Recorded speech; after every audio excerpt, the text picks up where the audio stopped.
saddex jimicsi oo faa'iido u leh cuntada kadib markaa cunto saddex jimicsi oo exercise soo kaco saddex jimicsi ama jimicsiyaal badanaa jiraan in aad samayso saddexdan exercise faa'iido badan uu leeyahay wareegga dhiigga masha Allah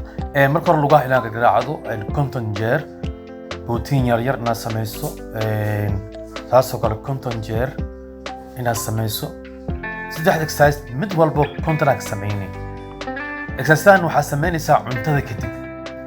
markaa cunto 30 ilaa 40 daqiiqo kadib ayaa sameynaysaa si cuntada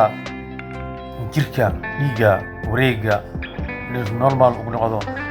dhiig karka iyo sokorta iyo masha Allah mar walba qofka bini'aadamka waxaa u roon raashin wax uu cuno inuu xogaa jimicsi uu sameeyo xogaa uu soo socdo marka saddexdan jimicsi marka wax cunto 30 daqiiqo ilaa 40 daqiiqo kadib guriga adoo jooga ayaa sameyn kartaa xitaa haddii maqaayo ku socdo